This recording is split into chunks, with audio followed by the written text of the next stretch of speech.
Heart to Heart Catholic Media Ministry presents Ornaments of Grace, stories for Advent and Christmas. Today's Ornament of Grace for Friday of the third week of Advent is Louis Braille.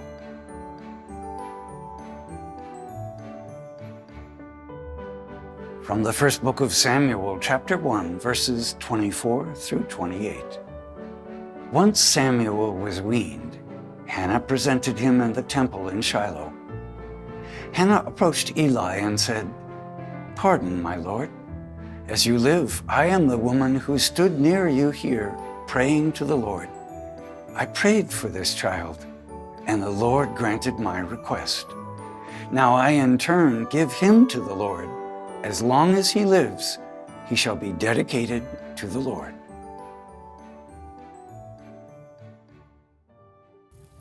Samuel, dedicated to the Lord by his parents, as shown in today's reading, changed the course of Israel's history by anointing Saul as the first king. Louis Braille, dedicated to the Lord by his parents at baptism, changed the course of many lives by developing a system of touch reading for the blind. Born in a small French town, Louis Braille was not unlike children everywhere who try to imitate their parents. He saw his father working as a leatherer, so the 3-year-old picked up an awl to do the same.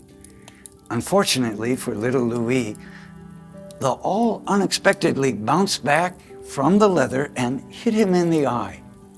The hole in his eye became infected and extremely painful.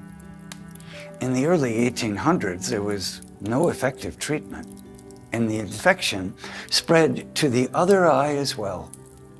By the time he was just 5, little Louis was completely blind. But God had gifted Louis with a bright mind, a beautiful sense of music, and a caring father. His father taught him to move safely but independently using a cane. He was devout and learned to play the organ.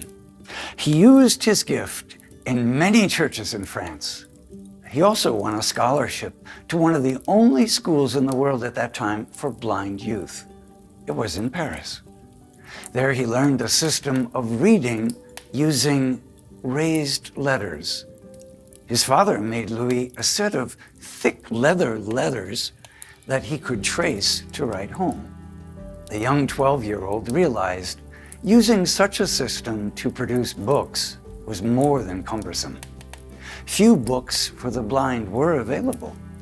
He had become familiar with a system of dots and dashes used by soldiers to communicate silently in the dark, but it was complicated. After 3 years, Louis Braille developed a simpler system for the blind, not unlike the system of dots and dashes, but far less complicated. Ironically, Louis used an awl to impress the letters, mathematical symbols, and musical notations into paper. It could be accessible to all. He did this because of his caring nature, believing the blind should be able to communicate on an equal footing with those who could see. What an amazing vision for a 15-year-old boy. By 24, Braille was a full professor at the Institute for the Blind in Paris and remained in that position until his death from tuberculosis at age 43. His system was not accepted widely in his day. After his death, however, it took hold and is used to this day, even with the advent of electronic devices. Look on public bathroom signs or elevator panels or public signs of any kind. When you see this code, which has been a blessing to countless people, you can remember a man whose loss of sight led him to find a way to help others. Yes, Louis Braille was dedicated to the Lord at his baptism, and he practiced his faith all his life. It was that faith and using the gifts God gave him that changed for the better the lives of so many. Louis Braille is today's ornament of grace.